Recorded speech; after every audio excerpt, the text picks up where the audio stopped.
Hey guys, it's Brandon with Investment Joy, and I'm here to talk to you guys today about what's happening in my life with COVID, and specifically to talk to you guys about my rent collection situation, because this is one of those important things that I want to have an honest and open conversation about, because I know that a lot of people who are landlords watch my channel. I have people who want to be landlords watch my channel. And then, of course, I have a lot of people that have no desire to be either one of those things, and they're tenants.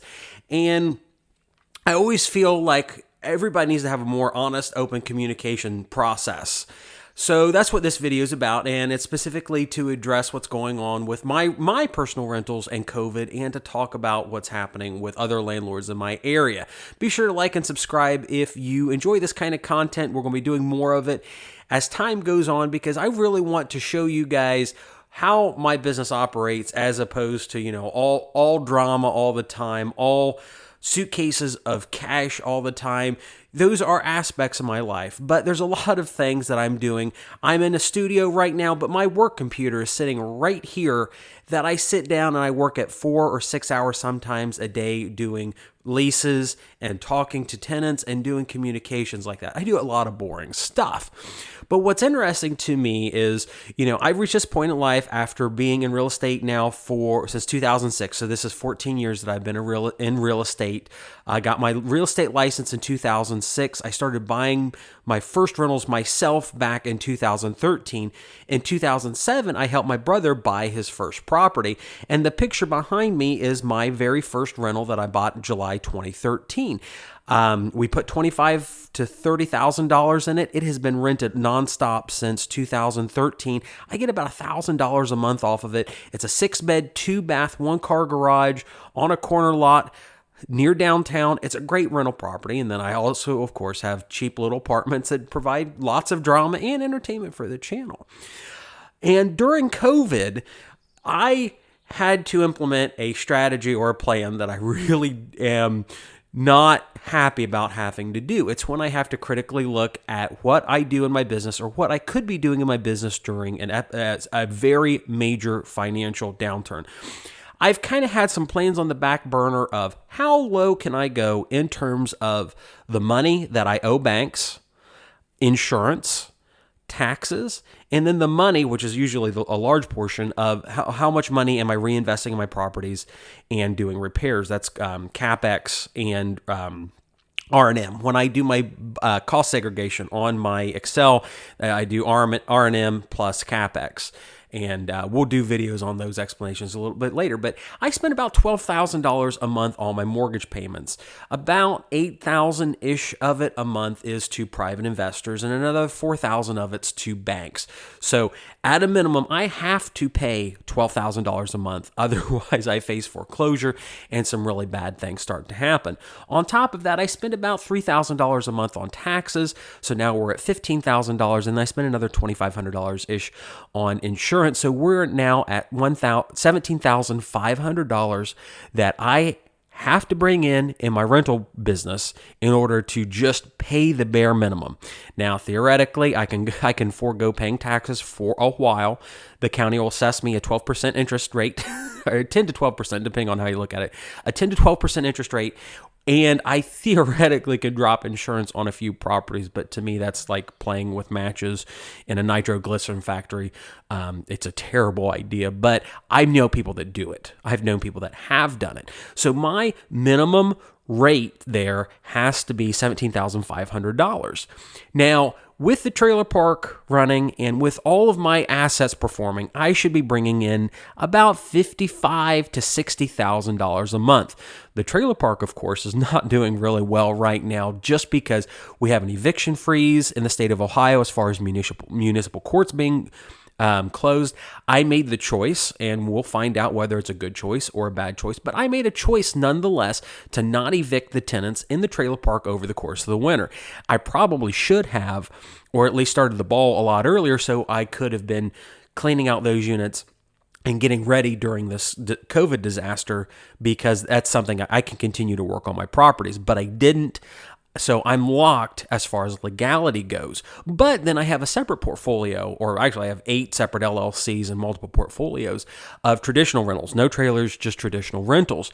And that's where most of my debt, insurance, and taxes are covered. I've got $17,500 that has to be spent every month.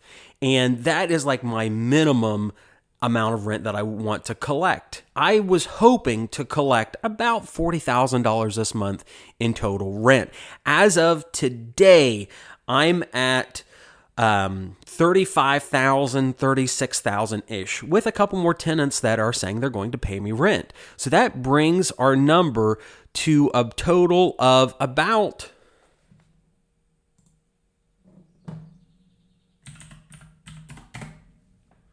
we'll rewind it there. So keeping in mind the $17,500 minimum threshold that I have before I start spending hardly any money on repairs, and realistically, I could squeak by about $2,500 to $3,000 a month on repairs. So keeping in mind the $17,500 figure, I wanted to hit $40,000 worth of income in the portfolio. I ended up at $35,000 on the portfolio, which I'm actually really surprised of. So that brings me at 87.5% rent collected. I will probably get that number even higher by the end of the month, because as it is now, out of all my rentals that I have, the number of tenants of about 90 performing rentals, only 2 have contacted me and said, Brandon, I am very specifically out of work due to coronavirus, which shocks the heck out of me. Especially considering I have friends that are in my marketplace that do similar rentals to what I do. Most of what I do is lower income type rentals. My average rent on a property is $613 per month. In my region in the state of Ohio, the average is about $750 per month. Now, this house behind me, I get $1,000 a month out of, and that's definitely my higher watermark. I've got 2, 3, about 4 places like this that I get, near $1,000 a month, and they rent like crazy, but that doesn't take care of most of my portfolio. I have a lot of $300 to $400 rentals that drag down my median or average price. So I have one friend who does the same type of properties that I have, older properties, cheaper properties, but he's even cheaper than I am. I'm not going to use the word that people like to use to call me, they call me a certain kind of landlord, but he has 3 and 4 bedrooms that you can rent in my area for $400. And if you can imagine, at $400, they're not that nice of properties, but I would live in them. I have purchased some of his properties off him when he was wanting to downsize his portfolio, and they really weren't that bad. They were minimally safe, and they were ugly as possible. And he told us last Thursday that he had only collected 50% of his rent. Now, the interesting thing is he's a big Dave Ramsey fan, so he carries 0 debt on 123 rentals here in town. And so he is doing relatively okay, but at 50% rent. I think his portfolio brings in about $50,000 per month. I'm not quite sure, because landlords don't expose all their numbers like I try to do and try to break everything down, because I have a YouTube channel and they don't. Another landlord back in March, he has not told me what his numbers are yet, but he was lamenting to us, or we were having an honest, open conversation about rent. In the month of March, he had 20 of 80 tenants not pay rent, which is scary. What even makes it even more scary is the fact that this individual, who's one of the nicest individuals you ever meet, he cares about his tenants, has much nicer rentals than I do. He takes better care of them than I do, let's be honest. He has cheaper rents on average than I do. Maybe he's comparable, but he's a really great guy. He's also in $2 million worth of debt. And during coronavirus, I am very concerned as to where his portfolio is going to go with 20% of 20 of his tenants. It's actually like 25 to 30% of his rents in the month of March were not collected. Now he hasn't told us his numbers for the month of April, and it makes me concerned, because if you figure on standard bank debt, 15-year notes on $2 million, that could be anywhere between $12,000 and $16,000 a month in outlays. At 80 rentals, you figure maybe at $60,000 or $600 per month rental income. you start working those numbers. If my hillbilly math's right, my shoes are still on, that's $42,000 in gross rents he should be collecting at 25%. He's edging his way down to the mid to high 20s. Before coronavirus happened, before all this stuff happened, before they froze the municipal courts and tenants can kick the can down the road in terms of not having to pay their rent. Thankfully, most of my tenants have had that conversation with me and said, Brandon, I can't pay rent. That's only about two of them, maybe three of them. I'd have to go check my exact numbers. But then in March, first part of April, I had 4 tenants move out. And on those units, I've been able to re-rent most of them very quickly. And we're finishing rehab on another 4 to get those back on the market. So I might be near 100% effective rent collected this month on the rentals that I figured should be in operation during coronavirus, which to me is amazing. One of my mentors/friends is one of the largest landlords in San Bernardino County in California, and he sent me a list of where landlords were in terms of rent collected. And in essence, the Class A landlords were in the high to mid 90% rent collected, down 5%. I'll post that screenshot here.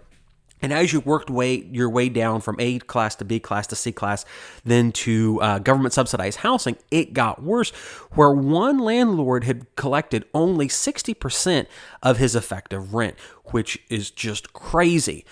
So keeping in mind all these things, there's a lot of landlords that are hurting, and I just don't know how some of them are going to get out of it, because a lot of people right now think that you can call your bank and the bank will just kind of forgive your rent, or they'll kick the can down the road 3 to 6 months. But as it is right now, no one has told me, no lenders have contacted me and said, "Oh, Brandon, don't pay your rent or don't pay your mortgages this month." Everybody wants their mortgages.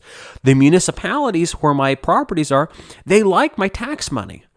It could be a very terrible disaster on local municipal levels if they close down, or they close down their treasury departments, and taxes start to become a huge issue with being collected and things of that nature. That's something else to concern. Like I said, I pay about $3,000 to $3,500 per month in property taxes alone. That is enough to employ in my area, in my local school district. I pay one full-time teacher's salary. With my rental income taxes, or my rental property taxes. So it's all these things working together. And thankfully, my tenants that felt like they were going to be laid off, had severe financial distress during coronavirus. They just chose to move out, and every single one of them cleaned up their house, which was amazing. I should have a video on that. The good tenant, the non-tenant disasters, the tenants that took care of their properties and moved out, they're great. It's wonderful, and it helps me run a more efficient business. But I know that that isn't always the case. And like I said, I want to provide a transparent, honest, open view for you guys that are landlords, want to be landlords or tenants, and I can say, hey, this is what's going on inside my business, and here's what's going on in the business of other people, because I have this concern, if we're not talking to each other and talking about what's actually going on inside of our own businesses and inside of our own lives, it's going to cause huge financial stress on the rental market and things like that. I've told the story, I don't know how many times, of a wonderful, nice, elderly landlord that just couldn't do it anymore. And after just a 2 to 3 year period, the condition on his properties were so run down. I spent hundreds of thousands of dollars trying to fix them. And I was a real estate agent. Like I said earlier in the video, I got my real estate license in 2006. And the thing that's significant about that was I saw the whole financial crisis come and go. I did foreclosure processing. I have done foreclosure assessments on over 1,400 properties. I will do a video on that here soon. But I've been in hundreds of foreclosures of landlords who went bankrupt. Some were over leveraged, some were very minimally leveraged, and they just couldn't manage them anymore because of tenant problems, because of their own financial problems, because of all these different things. And while it represents an opportunity for you to go out and buy property at a discount, if that's something you desire, but I've also seen countless properties where back in 2006, 2007, I was going in with my camera, taking a picture of them, doing a foreclosure assessment. They're called BPOs, broker price opinions, where a real estate agent or a real estate broker goes in and assesses the value of a house. It's like a mini appraisal, but it's not an appraisal because I can't call it appraisal because I'll go to jail again.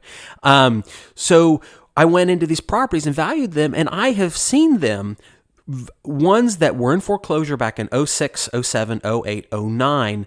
They got foreclosed on, the bank has sat on them, the property has depreciated, and the condition's gone down, and they are worthless wrecks as of today. And that means a house that somebody could live in no longer exists. And one of my biggest concerns for my Central Ohio market, as well as any market in the United States, is that we could see housing stock go the opposite way. We finally started building more houses to pick up the slack from all the houses that weren't built between 2009 and 2016-ish. But if we have another recession or an economic disaster due to COVID, we could see housing stock go the other way again, which will pinch markets. The Central Ohio market has been pinched in the sense that we don't have enough houses for all the people that are either immigrating or emigrating, I don't even know how you say it, moving from one state to another. Ohio's always had a population leak. Now we don't, and we have population growth, and we don't have enough housing. A lot of areas are like that in the United States where people are moving from one area to another area due to economic advantages or perceived benefit. I like Central Ohio, but we don't have enough houses. And if a economic disaster happens, housing stock will go off the market, and it might not come back for a very long time. It took, almost 10 years to get builders building houses again like was needed here in Central Ohio. And it's just a situation where we need the houses. So let this be an encouragement to you that Hillbilly Brandon's doing okay. I know that the kinds of properties and the kind of strategy that I employ isn't what everybody wants to do. And the great thing is with real estate, you don't have to do the thing that Brandon does. There's a lot of real estate gurus and a lot of real estate guys that say you have to buy houses like this 6-bed, 2-bath house. I mean, it's nice. I like it. It's a cool house. But I also like my 1-bedroom, $350 a month apartments with some utilities included. I like those. I know people, I kind of like the trailer park. I don't know. We'll have to see how that works out. I know people that do commercial. I know people that do notes. There's at least 100 ways to make money in real estate. There could be 1,000 ways to make money in real estate. And you've just got to figure out whether that's something that you want to do or not. You could do a laundromat or vending, but you have the power inside of you with enough effort and motivation and research to do any of these things that I do. There's nothing special about me. These are TVs from Walmart. So do me a favor, like and subscribe if you already haven't by this time. Consider signing up to Webull, where you can get 2 free stocks. I think they still are giving out Amazon stock. I bought some Amazon stock the other day, and I'm making great money off of it.